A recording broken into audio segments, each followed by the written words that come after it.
Hey, it's Ryan Taylor. It's the first of many videos to come, hopefully. And it's going to be about personal development. It's going to be about economics. It's going to be about whatever I want to talk about. So tonight, I figure I'll talk about the presidential debates, the first one of several to come, unfortunately.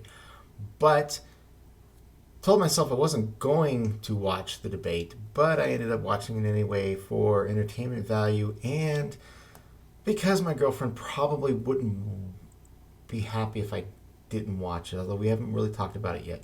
However, I watched it, and it was exactly what I expected.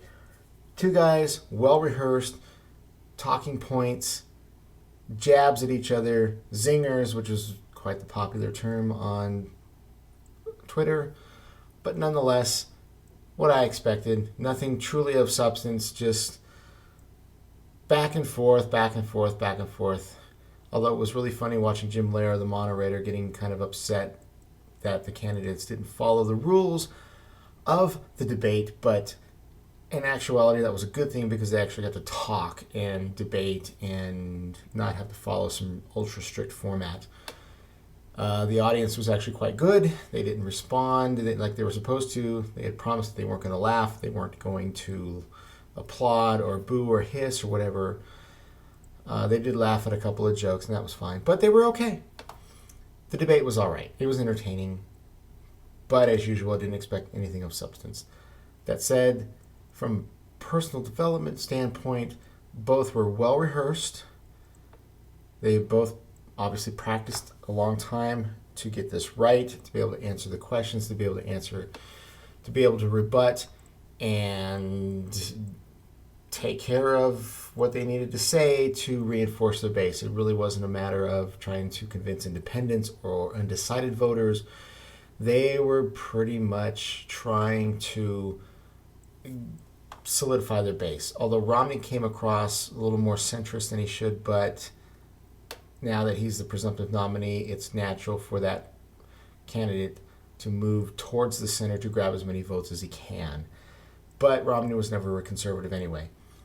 When you have Romney care, you're not a conservative. I'm sorry. I don't care how you call yourself. You can say whatever you want. You're not a conservative if you have Romney care, universal health care in your state of Massachusetts. It's okay if the state of Massachusetts wants to do that. If it's okay if any state wants to do that.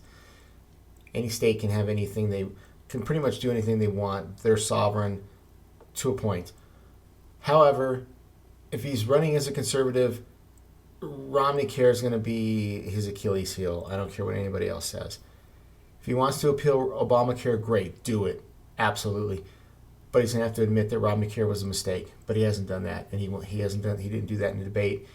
Kind of kept apologizing, saying we needed regulations. I don't want to cut taxes on the wealthy. Blah blah blah blah. He was too much of an apologist. Obama sounded too professorial, but that's his style. Obama couldn't really come up with any defenses. He was pretty much on the defense most of the night, but still, it was nothing exciting. It was nothing new. It was nothing to take away. Nothing that would convince a Democrat to vote for a Republican, and nothing to convert or to convince a Republican to vote for a Democrat. Undecideds are probably still undecided.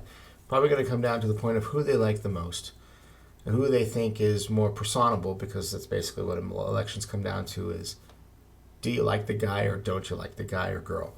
If you like the guy, you probably vote for him. Does it help that he, comes across and agrees with your ideals? Sure. But ultimately it's like, yeah, I like the guy or gal, so I'm going to vote for him. Not the best way, but that's how it plays out thanks to TV. That all started with the Kennedy-Nixon debates, and it's just gone on further. But from a personal development standpoint, it is interesting to look at those two candidates as how they prepared for the debate, how they looked, how they performed, and how can you apply that to your own life, whether you're debating someone or you're engaging in an argument or just even a casual conversation where you're trying to make a point. You can learn from them. You can learn that, even though the debate is structured, that they have to come across as being genuine, as being definitive as having their ideas solidified and being able to explain them properly and well enough that a layperson can understand them and say, yeah, I like that. I agree with you. That makes total sense. And these guys are professionals. They're coached. They're trained. As politicians, you have to be able to speak well. Doesn't always come across that way. George Bush, et al. Al Gore. But they come across as being well trained, well prepared, and practice. You've got to be able to debate. You've got to be able to answer your opponent. And they were both able to do that, and that was impressive. I wasn't expecting them to to blunder or anything like that, but they did well, and that's something to learn. And that's one reason why I watched, was I wanted to see how well they were going to come off against each other. You got Obama, supposed to be the great orator, and he's actually quite good.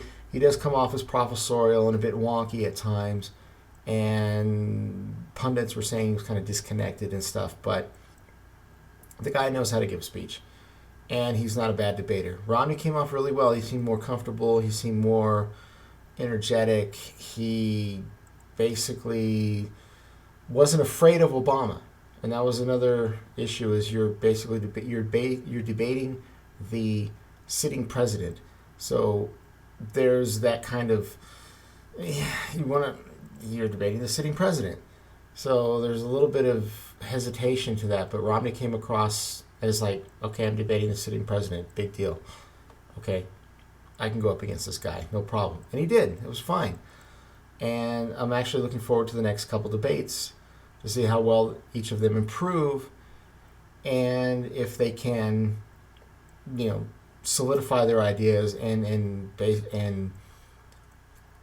sell their ideas to the voters. It's really what they have to do, is sell their ideas. And there's a lot of criticism that Obama was not really selling his platform. He was not selling his ideas to the voters, whereas Romney was. That's debatable. I tend to agree with that argument. Let's see if Obama can come back and actually try to sell his ideas and sell his agenda and convince everybody, hey, give me another 4 years. Whereas Romney's going to come in and say, hey, this guy made all these promises for the first 4 years. He failed. It's time for me to come in and clean house. That's the selling point that both these guys are going to have to try to convince voters of. Whether they're going to convince undecideds, that's debatable. I don't know. I still think they're kind of preaching to the choirs, but we'll see what happens. So, hey, it was entertaining. I'm actually looking forward to the next two, although I was kind of watching the baseball games with the Yankees and the Orioles to see how the wild card and division leader thing was going to play out at the same time. So, hey, my priorities are here and there. I'm just happy the Athletics sweeped the Rangers, won the division, and are now going up against the Tigers for the division championship. That is so awesome. Never thought that would happen. Thanks to my girlfriend. I'm an A's fan. Okay, fine. Football is still my true number one sport, and I'm looking forward to tomorrow night's game. Yeah, okay. Until next time, I'll talk to you later. This is Ryan Taylor. Have a good one, and have a drink. Preferably scotch, but whatever you like, that's good. I'll talk to you later.